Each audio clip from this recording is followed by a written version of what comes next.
Well, good evening, everybody. Hey, girl, hey. Hi. That hey girl is Dr. Ty Hauser. Professor. You recognize that anywhere. And Auntie Mame is here tonight. Spectacular news broadcaster, unlike anything you've ever seen. Eat your heart out, Mary Hart. I'm jealous as all get out. And Gordon Woodworth III with us tonight. Hi. And JB Menz, the editor-at-large at Hotspots. What a collection. Great to be here. Anchors at Queer News Tonight. It's going to be lots and lots of fun. Here we go. Well, welcome to Queer News Tonight, the world's first and only LGBTQ daily evening news. It's time to queer up the news. It is 8 p.m. Thursday, May 20th, and we are literally out of the closet and into the headlines. So many of your important stories we're going to tell this evening on Queer News Tonight. The world's first live daily queer evening news show, out of the closet and into the headlines on Q News Tonight. Thank you for joining Queer News Tonight. This is the world's first and only unedited live LGBTQ+ evening news show. Whatever happens, you will see it. Queer News Tonight is supported by viewers like you. We are part of the Happening Out television network, Hotspots magazine, and WeMag events. Hotspots is celebrating 35 years of the LGBTQ experience, and WeMeg is bringing you Wilton Manor's Stonewall Pride Parade and Street Festival on June 19th. Merged, we bring you the best of LGBTQ news, entertainment, and support of our LGBTQ+ community. This evening, we bring you the news of and perspective representing the LGBTQ community from South Florida, America, and across our planet. I'm your anchor at Queer News Tonight, Al Ferguson. Let's welcome anchor Dr. Ty Hauser. He is an associate professor of English and Humanities at Broward College. Additionally, he teaches for extended periods of time at international colleges in China, India, Spain, and Bolivia. He also serves as our progressive college professor host on Happening Out Television Network's discussion and debate show, Gay Town Hall, live every Thursday night at 8 p.m. Good evening, Ty. Good evening, Al. Good evening, America. I'd like to remind everyone in South Florida to get your Flockfest tickets. They went on sale, and I got mine. Oh, I'll great. see you there. Let's welcome anchor Auntie Mame. She's a singer, actor, activist, podcaster, and stand-up comic. She's the mother of the House of Yas, Florida's and the Southeast's only all-queer comedy and performance collective based in Miami, performing at Villain Theater. Currently, you can catch her hosting Black is the New Black, an all stand-up comedy showcase in Miami, and Laugh Your Yass Off, the first all-queer stand-up comedy showcase at the pub in Wilton Manors. Good evening, Auntie Mame. Good evening, delighted to be here. Let's welcome anchor Gordon Woodworth III. They identify as a pagan and is a genderqueer, non-binary Gen Zer. They are currently a data entry and triage specialist at the nonprofit organization Broward House, a not-for-profit social services organization with nearly 30 years of providing services for our community impacted by HIV and other chronic health challenges. They are now also running an alt-space VR event called Pagans in Virtual Reality. Good evening, Gordon. Thank you, I'm glad to be here. Let's welcome anchor JB Menz. He's a native Floridian, cum laude political science and public relations graduate of Florida International University, and has worked in the LGBTQ+ sector for his entire professional life. Currently, he serves as the editor-at-large of WeMeg and Hotspots, as the community co-chair of the MSM Advisory Group for the Broward County Department of Health, and is the reigning Mr. Stonewall, showing his passion for the LGBTQ+ community and his commitment to the amelioration of his Black and Brown community. He's currently working to establish a nonprofit that focuses on the underserved Black LGBTQ+ community of South Florida called FAM, Forming a Movement. Good evening, JB. Good evening. We are the reporters for your Queer News Tonight, and this evening we begin with the queer headlines. The LGBTQ community in South Florida and across America is diverse. Our community across the world is vast, and here are the bullet points of the queer news for today, Thursday, May 20th. Let's begin by queering up entertainment.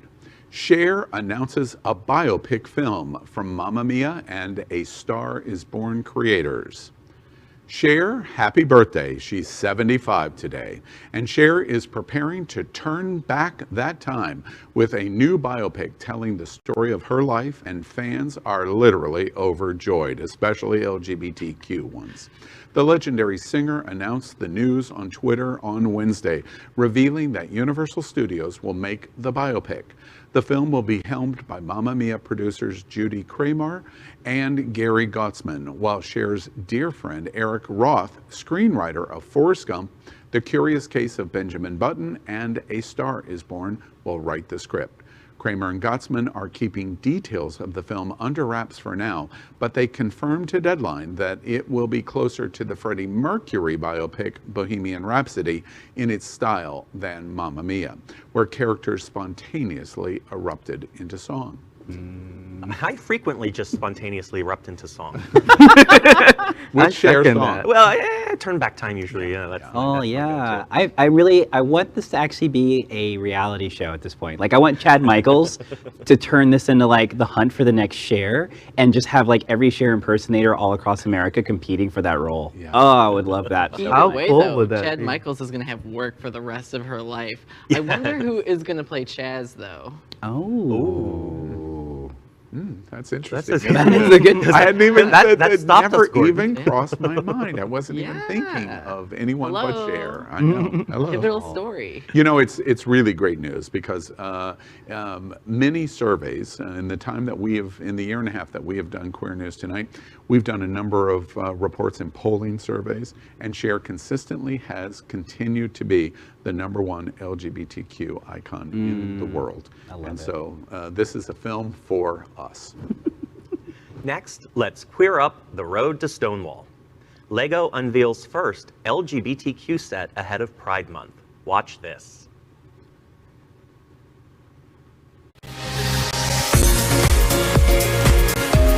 This set is called Everyone is Awesome, and it's a very special set to us at the LEGO Group because it's the first time we're launching a product that really celebrates diversity in our fan base and the LGBTQIA plus community.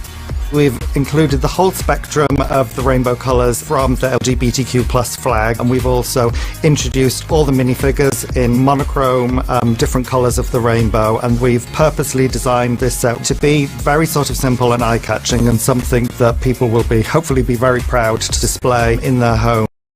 Lego fans can build castles, jungles, and entire town centers with the right set of bricks.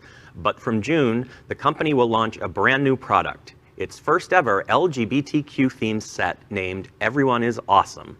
The 346-piece set contains 11 figures, each with an assigned rainbow color. LEGO said Thursday that the model was inspired by the classic rainbow flag, an enduring symbol of solidarity for the LGBTQ community. The set's designer, Matthew Ashton, said in a statement Thursday, quote, "I wanted to create a model that symbolizes inclusivity and celebrates everyone, no matter how they identify or who they love," end quote.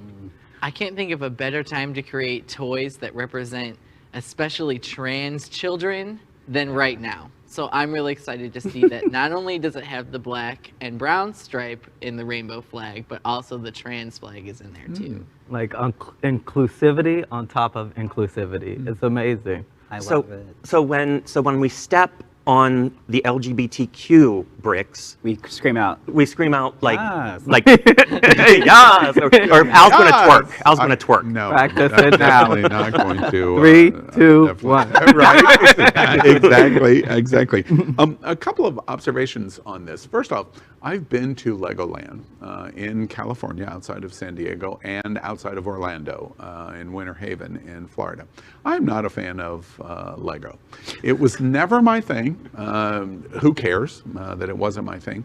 But what a gigantic step forward this is for our community. Because remember, this is not like Adidas creating shoes that are adult men's shoes that are embracing pride. This is one of the most popular child's toys, games, however you define Lego, in the world. So Lego is identifying this LGBTQ embraced product for children. And I completely agree with Gordon. Brown, black, and trans coloring is a reflection for 8-year-olds and 10-year-olds to ask mom and dad, what does this mean? And the simple opening of that conversation is genius on Lego's part. Just genius. Love it. Well, I am a fan of Lego. So my husband and I have Lego sets all around our house, actually. So for us, this felt, when I saw this morning, it literally made my entire And day. as I look at the colors that you are wearing as anchor at Queer News Tonight, which would be the color, the Lego color that All you of would them. embrace? All of them. All of them. And you know, interestingly enough, I have to give you kudos because when I was very excited that Auntie Mame was going to be anchoring Queer News Tonight, because this is as close as we've ever got to having Tucker Carlson on Queer News Tonight. We come from the same place. I love it. Now, we queer up gay culture. Men are posting their hairy chests to Twitter to prove they're not ick. Men are posting photos of their hairy chests on Twitter to show they're attractive and proud of their hairiness. It comes after a smooth gay Twitter user posted a tweet on Monday saying, quote, hairy chests are a massive ick, end quote. When the criticism began to rack up, the user swiftly deleted his original tweet and switched his account to private. For anyone laboring under the misapprehension that hairy chests are indeed ick, here's a selection of the finest responses. There are literally hundreds more if you search hairy chest ick on Twitter right now. Where's my phone? Right. I'm like, Screenshot. who is saying this? I'm like, I love a little fur. Boys, first of all, no body shaming. That's not cool. No. But boys, show us your fur. We love it. Yeah, and it seems like an evolution in a way, you know. You tend to be smooth as a young guy, and then as you get older, you're like, I'm not shaving. Well, like, only on special occasions. JB, I'm curious, as a former Mr. Ramrod, does that community embrace hair, or is it ick? So I'm Mr. Stonewall, but with Ramrod, Mr. I'm an advocate of leather, and Eventually, you'll be yes, Mr. Ramrod. exactly. Speak it into existence.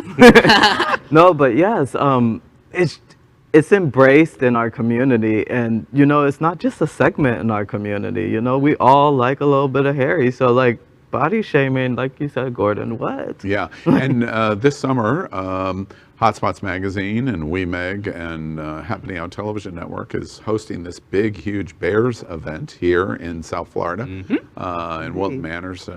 I imagine it definitely will be a large contingent of not going ick. I'm pretty sure they're going to embrace all the hair. Yeah. And each other. And there's going to be a lot of embracement of each other. Well, next, let's queer up health. Billy Porter reveals he has been HIV positive and in shame, feared saying so. In 2007, screen and stage star Billy Porter was diagnosed with HIV. In the 14 years since, the Emmy-winning star of Pose has told next to no one, fearing marginalization and retaliation in an industry that hasn't always been kind to him. Instead, the 51-year-old, who has cultivated a fervent fan base in recent years on the basis of his talent and authenticity, says he's been using Pray Tell, his HIV-positive character on the FX series, as his proxy. Porter said, acknowledging that nobody involved with the show knew of his own struggles, quote, "I was able to say everything that I wanted to say through a surrogate," unquote. That's so hard for me to believe, because he's always been so vocal about so many things that it just, I can't even imagine what he was personally going through, that he just kept that so quiet to himself. It's just amazing. Stigma and fear is just rifles the body, you know, like even if you're a celebrated person with an outgoing personality and loved by everybody, you still have that fear. And that's one thing that we try to eradicate with the MSN advisory group. It's really about getting rid of that fear so that people feel comfortable to speak up and in their own skin. You know, this really resonated with me. I'm HIV positive, and I've been through that whole being ashamed of it and whatnot, and for me, I've just realized that the only way we can actually deal with stigma as on this issue is to talk about it and to understand and say openly, undetectable is untransmittable, and being HIV positive is nothing to be ashamed of. You know, isn't that the point of why this is such big news for our community? Because he's playing a character that made him internationally famous. Of course, he was first well known in Kinky Boots, Right. which was so positive for our community and so embracing in terms of what happened in HIV and the AIDS epidemic. But the point is, he becomes pray tell in Pose, and the entire theme of the show is exactly this real life moment that he comes out and talks about, which is what you talk about as part of your story. So first I have to say, wow, how incredibly brave. And it would be easy to be critical of him for waiting so long.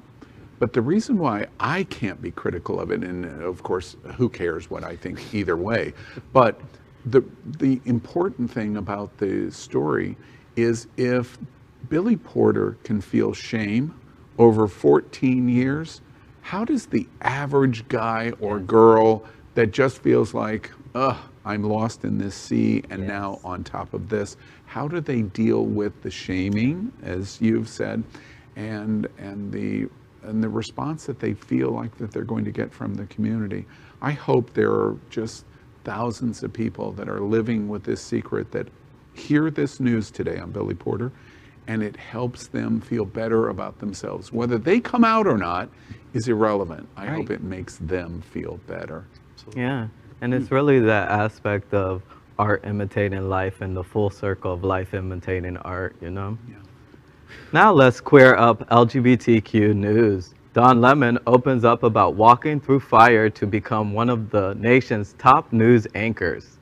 The veteran CNN reporter Don Lemon wasn't looking to break new ground with This Is the Fire, but sought to survey the already familiar scorched earth that racism leaves behind, the land that we're standing on now as the fire moves around us. For many, that fire is racism, but Lemon recognizes that the LGBT people are still facing that fire, even though sodomy laws have been overturned and marriage equality, the right to serve in the military, have become the law of the land. Since Lemon came out, he knows that the fire is coming for the LGBT community now more than ever, especially in a year where more anti-LGBTQ laws have passed than ever before in the United States history. He doesn't compare being gay or trans to being black, but he knows that the kinship that comes between those who have been marginalized in society. Lemon says, quote, while the experience may be similar, they are not exactly the same, end quote. This is a great story. It's nice to have a face who comes out and stands up for the community and looks for ways of providing inclusion. Yeah, and he represents two marginalized communities, a black gentleman as well as part of the LGBT community, to be able to speak out. And he had a first book called Transparent, which was amazing as well. Yeah. And to follow that up with another book that really speaks to both communities and able to articulate it and not offend each one or either one in that respect to, yes, racism is alive and well, and there are similarities and feelings towards that, just like there is in the gay community. But they do have differences, and you could speak on both of them. Yes. Yeah, and I feel like, haters are going to hate, but he has his career to show for it. I know he's been criticized in the past for some of his statements, but I'm glad that we're, excuse me, in a place now where we can judge him purely on his, what he says, what he does. But I was glad that he pointed out that the experience of oppression happens to both gay people and black people. They're not the same, but the source of that oppression is the same source. And it's just always interesting to me that we're talking about the Black community and the gay community as if they're completely separate worlds, when we all know sitting here that the basis of our gay culture comes from the Black community, and a lot of people in our community are Black as well. So I was glad to see that as a gay Black man, he could come out and talk about that directly. It's very important. I mean, the thing about Don Lemon is I appreciate him on many levels, but mostly because he has consistently held up a mirror, right? Because there is something to be said as far as a cis man, just period, right? Gay or straight, that looks people in the eye and says that you're part of the problem, right? And there aren't a lot of people that are in prominent positions like his that would be willing to do that, you know? And that's the thing about him, is that he has ruffled feathers on the queer side. He's ruffled feathers on the Black side. But it's because he wants both communities to be better. And I think that this is the type of person that he'll just keep fighting for that, because he knows that he's in that position. And I'm just really excited that he has never shied away from telling people that we all have to do better. Like, we can't get through this without improving. You know, that's super interesting, and the proof of that is, for me, always compare and contrast, and then you come to some truth. Is that statement stand up? Compare and contrast. Look at CNN alone. There's Anderson Cooper. We have, symbols matter, of course. We love gay dad, Anderson Cooper. White, gay dad. Don Lemon is completely different. He intersects multiple issues. He is not as politically correct as Anderson Cooper. No. He adds race as another intersection of being a gay man and representing the LGBTQ community. So we've got to love the challenges, even when we haven't liked all of the words that he said. There's many things that have been offensive to me, but at the end of the day, he gets a pass of going, well, wait, you can't have conversation and not risk offending someone.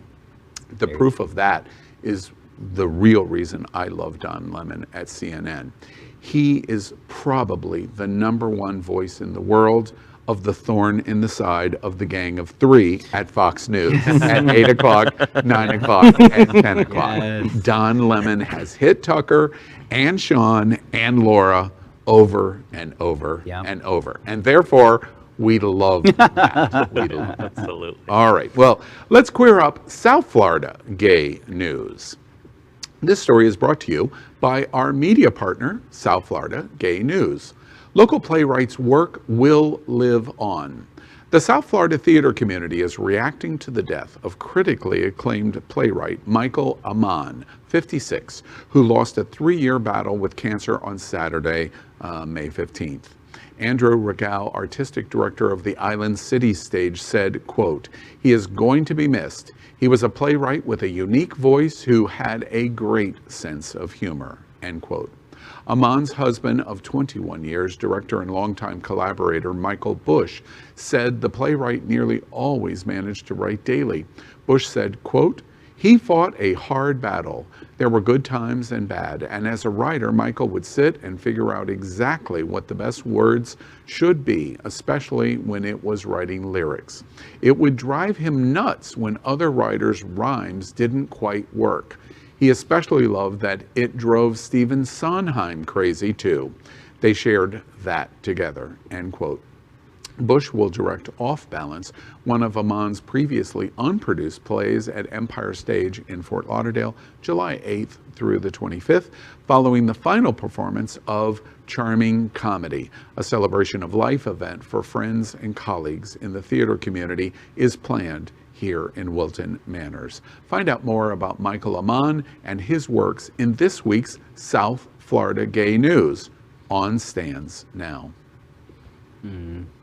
It's always tragic. There's no, even a person who has contributed a lot to the culture, it's still sad, because you think to yourself, there's still so many stories that were probably inside, and you won't get the chance to see them. It just makes me so sad. It's just difficult because we've lost a few people this year that are important members of our community. I mean, in the past year, we lost the mayor of Wilton Manors, and then now this, and losing a playwright or losing a writer is really a big loss, because these are the people that write down our stories. These are the people that make sure that we're remembered, and now we're one less. I can really appreciate that struggle with language, because when you read or when you find that kind of brilliant phrase or that brilliant passage, it's like, yes, as an English professor, it turns me on. You know, really? It really does. No, I can get turned on by language, absolutely. Yeah, that's really cool. Hello. You know, oh, that kind of language. Now I got it. You know, one of the things that I thought about on this story, although his was not a COVID related story, it reminded me, much to the point of what we've been through in the last year. And you mentioned Justin Flippin, let's say his name, our mayor that we lost in so many different ways. We have gone through, what this story from South Florida Gay News reminds me of, is we have gone through the greatest loss of life in LGBTQ America than in our lifetimes, even more than in a single year of the AIDS pandemic in the 80s and 90s. We're getting ready to report that more than 41,000 deaths in LGBT. And the loss are artists and writers and movie producers and musicians and news people. We've lost it. It's happening out and so much more. We should take moments to recognize those who are lost and be grateful to those that have survived. Yes. Absolutely. Next, let's queer up social media.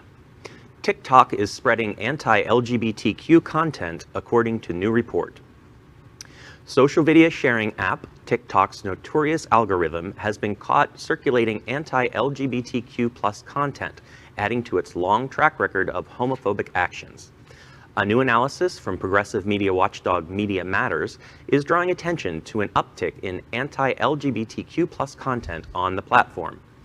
The Tuesday report also indicates that the app's recommendation algorithm, which determines the videos that appear on a viewer's main page, has been pushing content that encourages violence and hate speech directed against queer people. GLAAD president and CEO Sarah Kate Ellis said, quote, "Social media is a lifeline for LGBTQ people, but too often when we face real harm that goes unchecked by the platforms," end quote.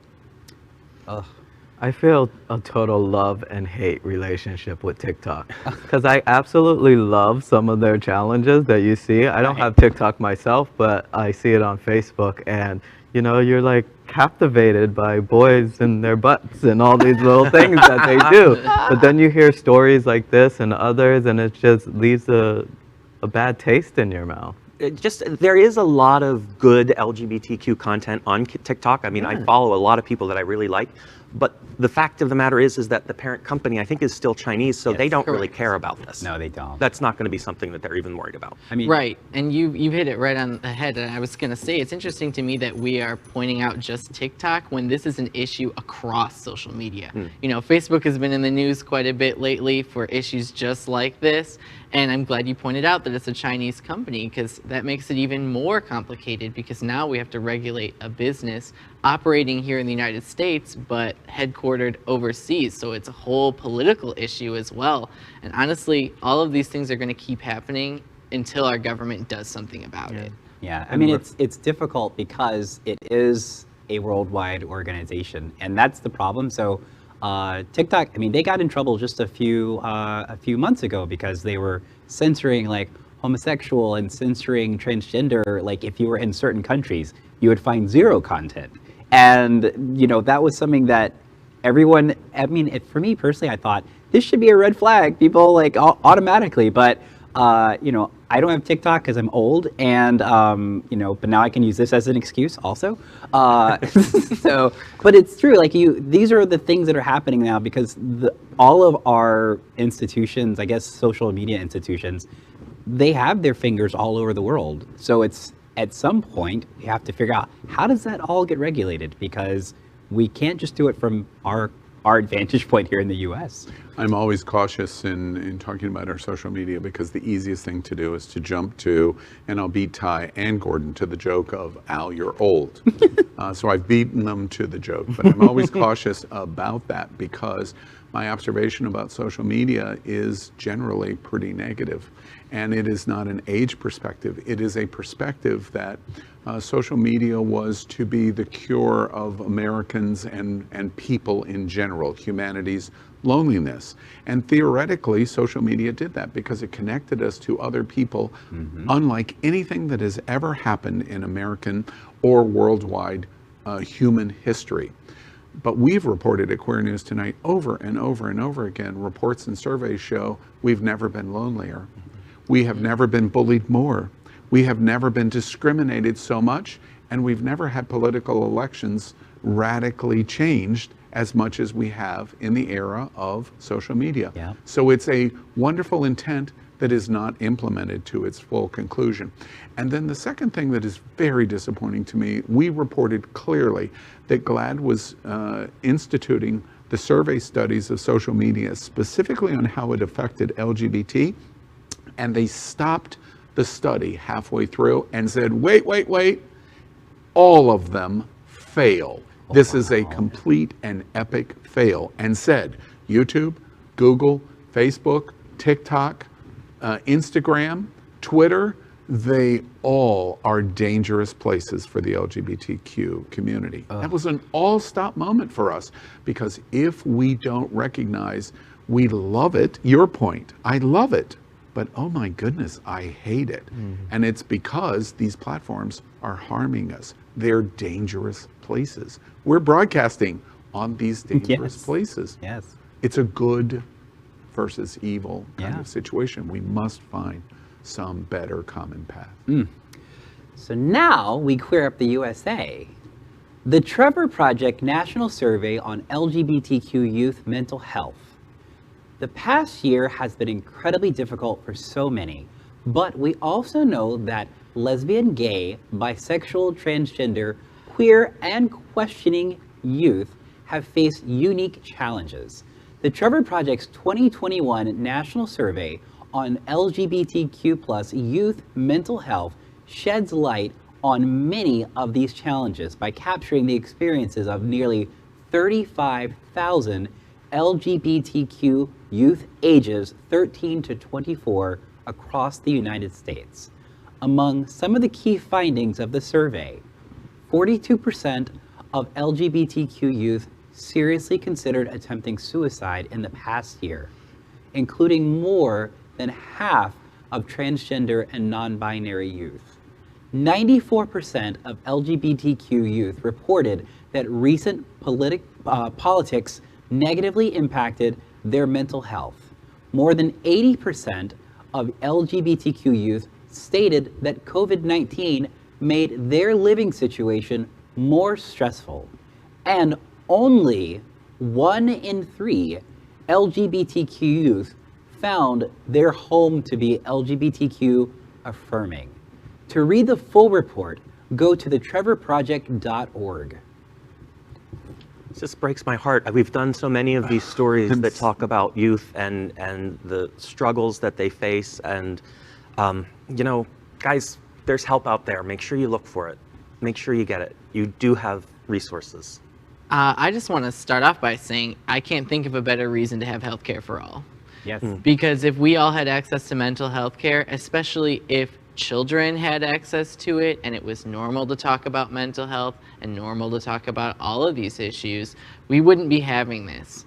And my other thing is I turn this around and look at since politics was mentioned, you know, we have 2 parties in control of this country. There's one that says they're the party that's pro-life and pro-family and pro-protecting children, and they're the ones that are passing laws attacking trans kids and, you know, wanting to get rid of Education of LGBT in Tennessee. History, and even hormone therapy in different states, you know, so they're completely hypocritical. And then we have another party that says, all the way up from the top, says that they support LGBTQ rights, and they do very little. So I'm wondering what's going to be next. How, obviously, we're not going to get help externally we have to figure this out from within the community. How are we going to do it? And I would speak to the healthcare aspect, the universal healthcare. I totally agree with you, Gordon. Like that's essential, but more so, not only just the healthcare, the universal healthcare, but making it a prominent thing in the homes to talk about mental health and stability and things of that nature. You know, like we tend to shy away from that a lot as a community. As a community at large, we tend to shy away from it, and it stigmatizes itself, you know. Shameful. So yeah, it's shameful. It becomes a aspect of fear. So if we can combine the two, you know, universal health care with having those conversations and make it a healthy topic, then we might be able to really get past this hump. You know, it's never going to be eradicated completely. That's the hope, but at least we can get less and less.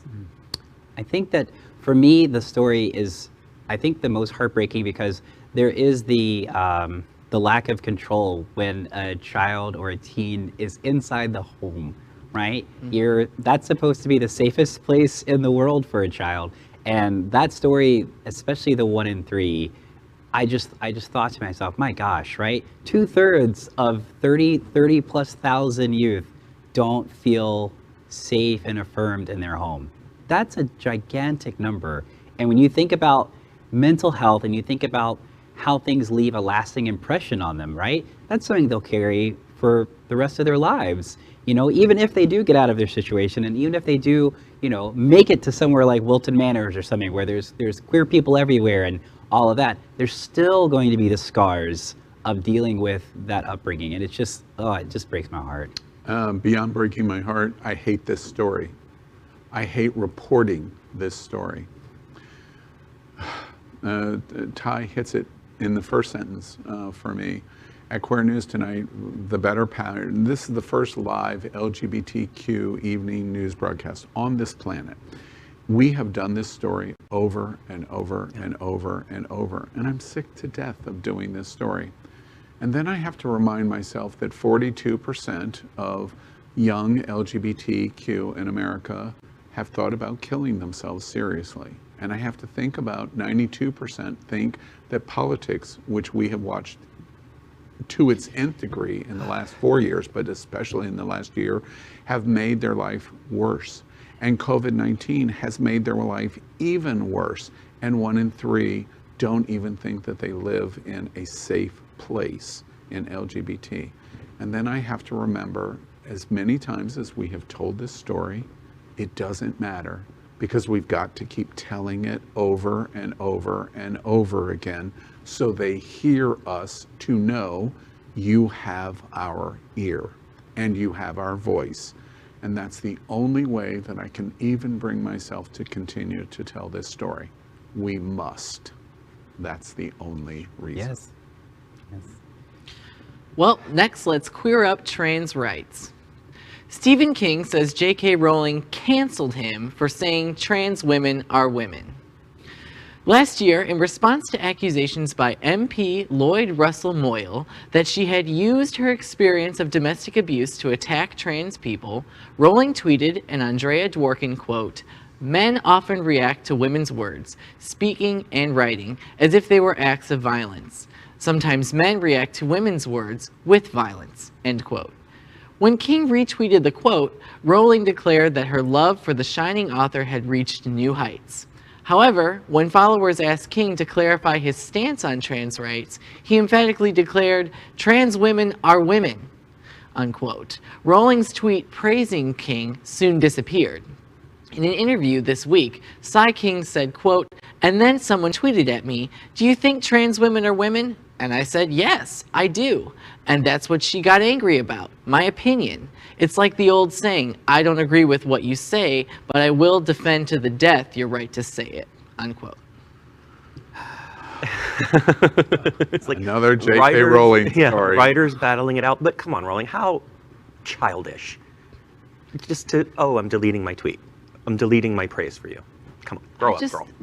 Can someone find her a hobby? I just don't understand. Right. I want to say. You would think $1 billion would be enough of a hobby. Yeah, Oh. I know, but honestly, she's trash. And I do. How do you really feel? She is. She is. She's trash. But I do also want to say I disagree with Stephen King when he says you have the right to disagree about my opinion. Someone's existence is not up for debate. Trans people deserve to exist. If you have an opinion about it that you don't like them, you can keep that to yourself. I personally, it's very strange, right? Because we're talking about this world where these people dwell in the world of fiction, and all I started thinking about was, I wonder if she's going to write a book about this, right? Because she's already did that really strange book where she's using trans people as like monsters Under a pen name, too. right, under her pen name. Which, by the way, before all of this happened, I read one of the books under her pen name.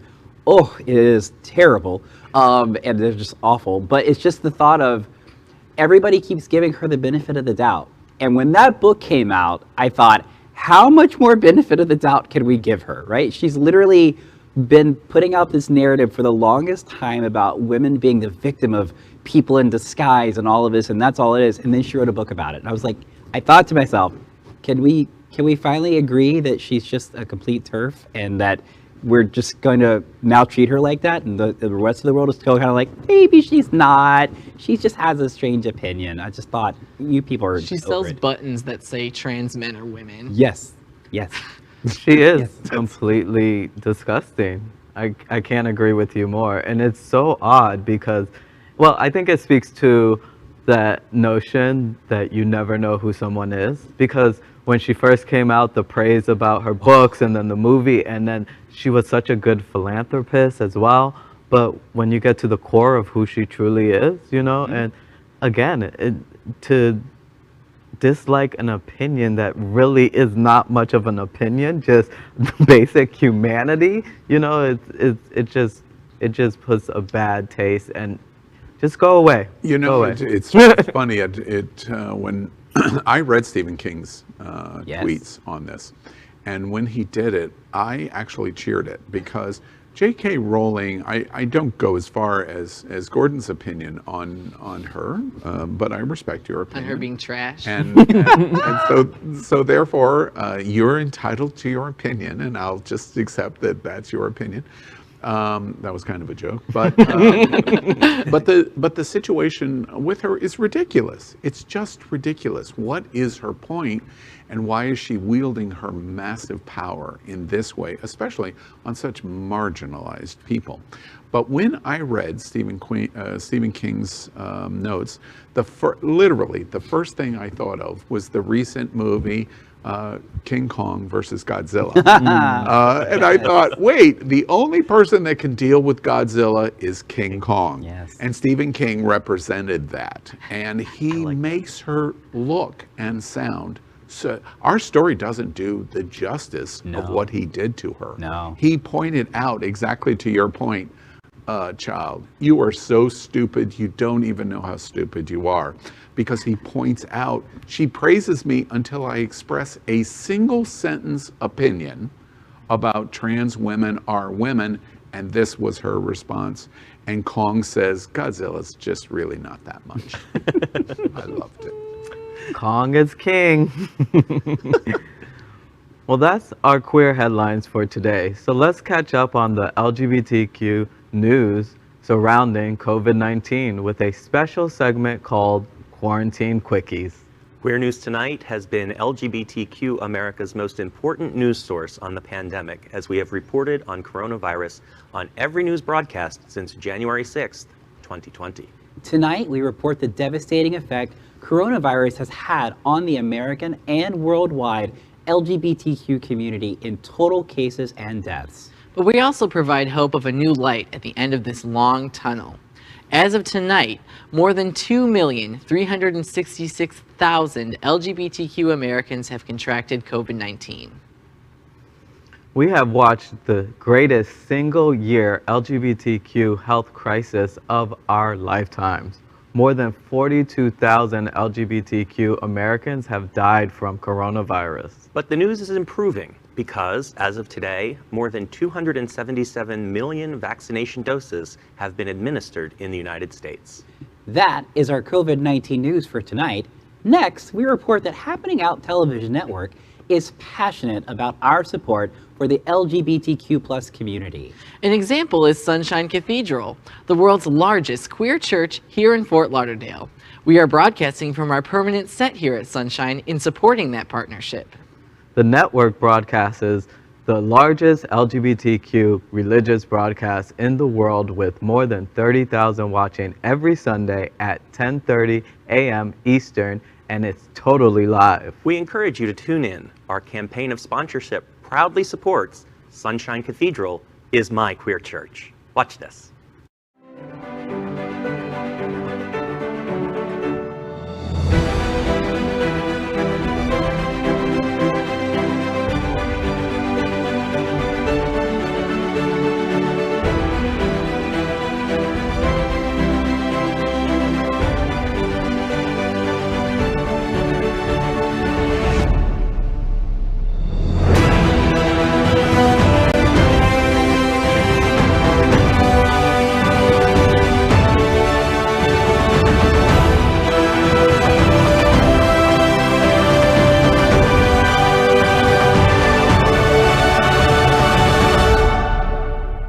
Everybody, it's Rachel Maddow and Sunshine Cathedral. That is my queer church.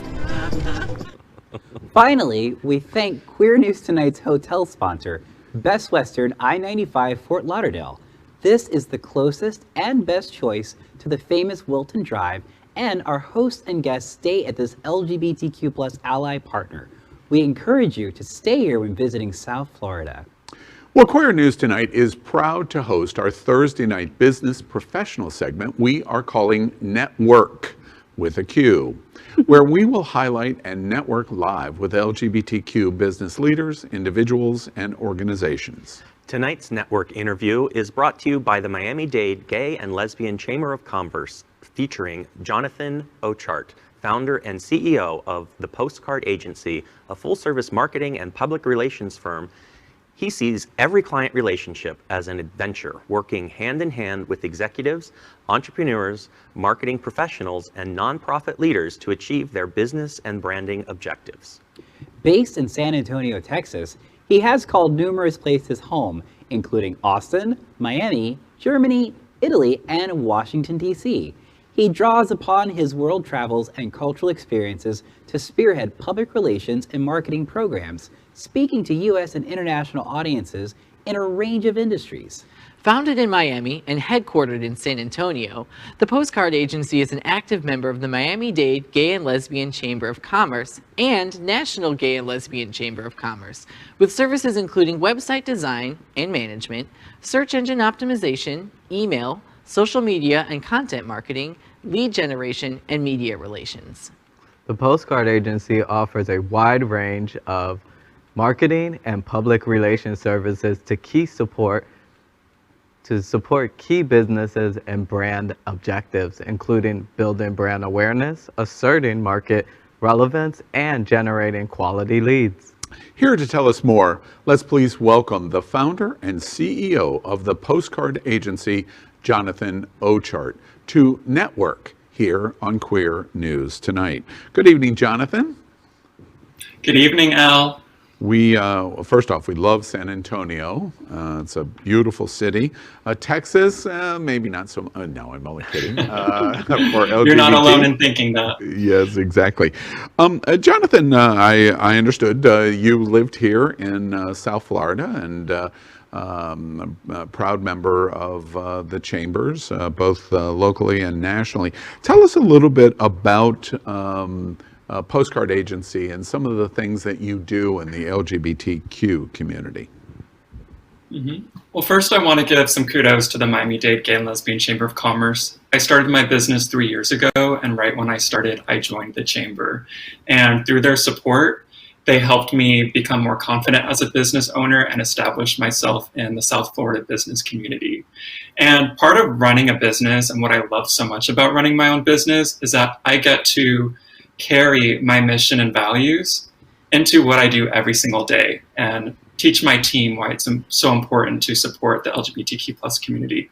So that ranges from having clients that support the community. We have supported Miami Beach Pride, Trans New York, which is a nonprofit in New York that gives free telehealth and counseling services to transgender and nonconforming people.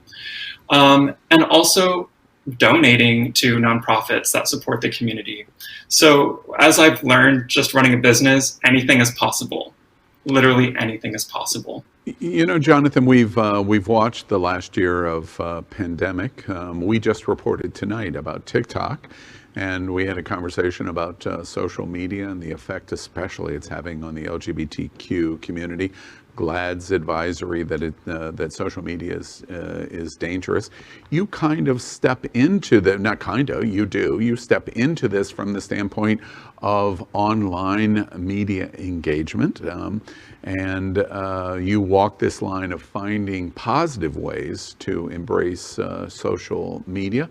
I'm curious, what do you think about the story we've done tonight here on TikTok and GLAAD reporting about social media? Where do you sit in terms of how you improve that for the LGBTQ community and your LGBTQ business clients or businesses that are pursuing the LGBTQ community? What kind of thoughts do you have on that? Well, I echo all of your sentiments as to how unfortunate it is that TikTok and other social media platforms do not censor or prevent hate speech and abusive language towards our community. And it does boil down to the good versus evil. We can use these platforms as a way to reach those LGBTQ plus youth who do feel unsafe at home. They are unable to go to pride parades and festivals, but they do have phones and they are able to access social media networks. So through the work we do for our clients or for nonprofits or for us ourselves, we can show that we are there for them. We can share resources. We can celebrate the beauty of pride and being unique and special. And there are so many different ways you can do that. So Lego just released the new Pride set that you just covered. You can host a virtual Pride event via Zoom or your Instagram Live, where you invite your colleagues or members of your association to celebrate Pride in a virtual way. You can also feature pioneers. You know, unfortunately, hate against our community has existed since the beginning of time. And there are people from Marsha P. Johnson to Sylvia Rivera and earlier than that who stood against that. And we can feature them, share their quotes, share their stories, and that will inspire our youth to follow in their footsteps. Mm-hmm. And last but not least, the silver lining of the pandemic is, even though Pride parades were canceled, it encouraged big brands to think differently about how they celebrate Pride. And one way they did that was by giving back to the community, donating money or donating time. So if your business is wanting to celebrate Pride, look up organizations that support what you believe in. If you want to support and strengthen resources for LGBTQ plus youth, donate to the Trevor Project. There are so many organizations that you can align with to achieve your goals and make the world a better place. We have reported at Happening Out Television Network over and over and over again in the last year that no one has been hit harder with the pandemic in the LGBTQ community than our 501c3 nonprofits, because you just can't assume that people are going to continue to be aware of the vital services that they provide in our community. And in pandemic, when you went into social isolation, etc., they still had to operate and they still needed the funds to do it. I'm curious, with everything that you've watched in the pandemic in the last year and how vitally important online branding and marketing and integration in a positive way in the LGBTQ community in the last year in pandemic, if you were going to make one overall recommendation to businesses, to brands, to nonprofits, to organizations, to individuals in what they do in their social media, what would the one overarching recommendation be? The number one recommendation would be to walk the walk, not just talking the talk.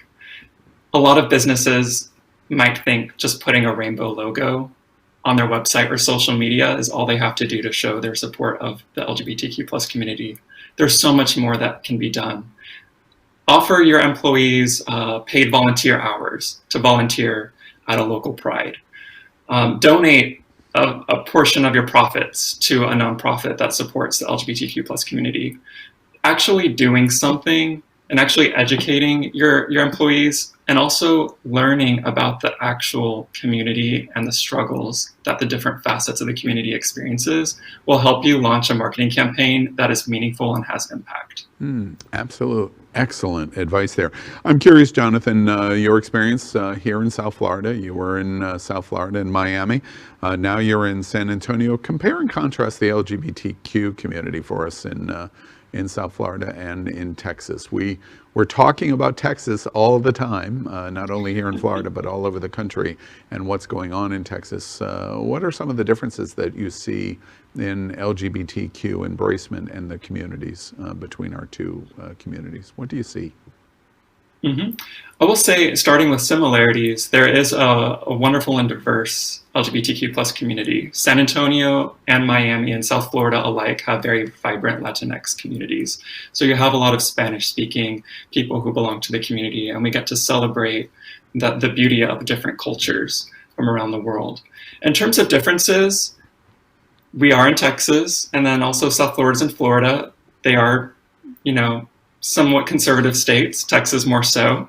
And unfortunately, as soon as you leave the city of San Antonio or Austin, you see a lot of negativity, you hear a lot of negativity towards our community. And that's why it's so important for businesses and brands and nonprofits and leaders and government to speak out and show that it's not okay to be abusive or derogatory or speak negatively about our community. At the end of the day, we are people and we do great things. We provide great things to our society, and everyone, regardless of who you are, should be treated as a human, whether you're in Texas or Florida or anywhere else. So hopefully we can all align our efforts as a country to advance equality for our community. Well said. Jonathan, Postcard Agency, whether you're a perfect example of so many clients that you work with here in South Florida, and you're based in San Antonio now, it's an indication that where you're sitting in the world really has little effect in terms of the business that you transact in the world. That's how diverse our business community and our interpersonal lives even have become. Do you work with both professional organizations and not-for-profits, individuals, celebrity, whatever it might be? Do you work, Postcard Agency, work through the gamut of all kinds of clients that would need assistance and help and advice in the social media and internet world? Exactly. We provide services to anything from Fortune 500 companies to local nonprofits. And even though we have, all of our clients are wonderful, but what is really important and what resonates with us and what excites us to get out of bed in the morning is to provide services to our nonprofits, because we see in real time the impact that a strong marketing and PR campaign can have to raise awareness for their causes, and to raise money for their causes, which every nonprofit needs. One of our clients, Trans New York, they offer free telehealth and counseling services to transgender and nonconforming people. And unfortunately, therapy is expensive, right? But they offer a really valuable source for free. And you'd be amazed to see how much impact they have on people's lives just with this service. And by sharing that on social media and email marketing, website, all that stuff gets the word out and helps them achieve their mission.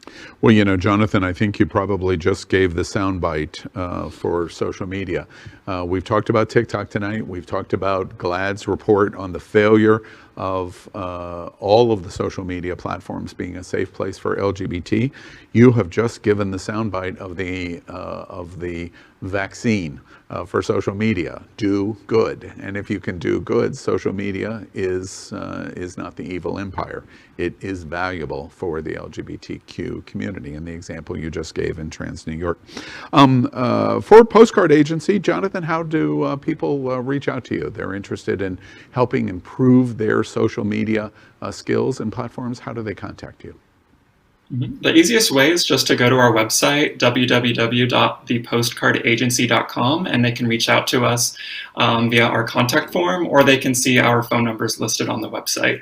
And we also include a lot of free resources for small businesses and nonprofits, so they're more than welcome to take advantage of those. You know, Jonathan, I love that because you are obviously a very young man in the LGBTQ community, but this old guy just loves that you referenced www in your website. I'm just telling you, half of the anchors here at the table would criticize me if I used the www in a website. So we love that, that you've done that for us tonight.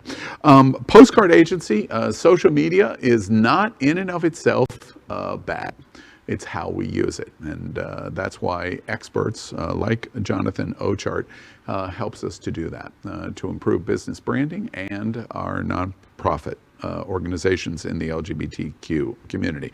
Going to be a busy month for you with Pride coming, I quite imagine, yes? It sure will, and that's always a good thing. Always a good thing to do good for the community. Yeah, absolutely. Well, Jonathan, thank you for joining us tonight. The CEO of the Postcard Agency. And if you need assistance in your social media, and let's face it, Ty, you do. You just do. Jonathan, please call me. Yes, right. I will. Exactly. So, Jonathan Ochart, thank you for being with us tonight at NetWERQ on Queer News Tonight. Well, It was an honor. Thank you. That is today's news from the LGBTQ community on the world's first and only daily LGBTQ evening news show. Is our community important to you? Then help us by liking and subscribing, ring the bell for updates, share this news with your friends and family. Post this broadcast in the many groups you're a member of. Tonight's stories about our community deserve the attention of your family and friends. Queer News Tonight is the only live LGBTQ digital television news in the world that is out of the closet and into the headlines. We need your support. If our community is to grow, we must tell our stories and bring them to the attention of the broader world.